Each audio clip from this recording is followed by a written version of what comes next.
दोस्तों, हाल ही में चर्चा का सबसे बड़ा मुद्दा बना है 130वां संविधान संशोधन विधेयक, जिसे लेकर संसद से सड़क तक बहस छिड़ी हुई है।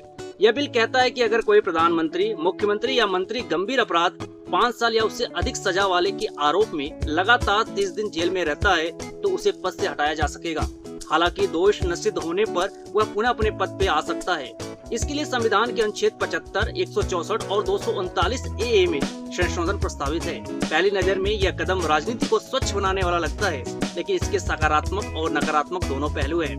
सकारात्मक पक्ष यह है कि इससे राजनीति में नैतिकता और जवाबदेही बढ़ेगी, भ्रष्ट नेताओं को सत्ता से दूर रखा जा सकेगा और जनता का विश्वास मजबूत होगा। लेकिन विपक्ष का कहना है कि यह बिल लोकतंत्र को कमजोर करेगा। संसद में जमकर नारेबाजी हुई। विपक्ष ने इसे सुपर इमरजेंसी और सरकार गिराने वाला हथियार कहा।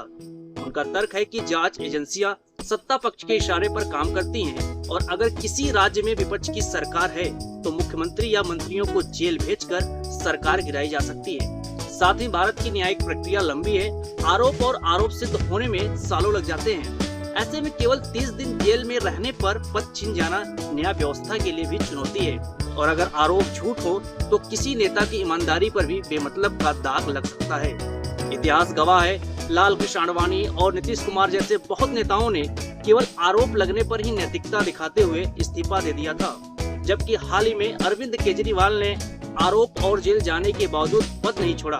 यानी यह व्यक्ति की नैतिकता पर निर्भर करता है कि वह सत्ता से चिपकता है या लोकतांत्रिक मूल्यों का पालन करता है। लेकिन असली सवाल इससे भी बड़ा है। आज देश की संसद में ही 543 सांसदों में से लगभग 255 सांसद ऐसे हैं जिन पर आपराधिक मुकदमे दर्ज हैं, जिनमें कई गंभीर अपराधों के केस भी शामिल हैं। जब खुद कानून बनाने वाले लोग ही आरोपों के घेरे में हों तो लोकतंत्र कैसे मजबूत होगा। इसलिए मेरे विचार से सिर्फ जेल में बंद मंत्रियों को हटाना ही काफी नहीं है, बल्कि जिन पर गंभीर आपराधिक आरोप है उन्हें चुनाव लड़ने से ही रोकना चाहिए। तभी राजनीति सच में सेवा का माध्यम बनेगी, न कि सत्ता का खेल। और अगर सरकार सच में लोकतांत्रिक सुधार चाहती है तो सिर्फ संसद में बहुमत से बिल पास करने के बजाय राज्यों के मुख्यमंत्री और मंत्रियों से भी राय लेनी चाहिए, क्योंकि यह कानून उन पर भी लागू होगा। तभी जनता समझ पाएगी कि यह बिल विपक्ष को कमजोर करने का औजार है या राजनीति को स्वच्छ बनाने का ईमानदार प्रयास। आखिर में यही सवाल हमारे सामने है, क्या 130वां संविधान संशोधन बिल लोकतंत्र की मजबूत करेगा या उसकी जड़ों को हिला देगा?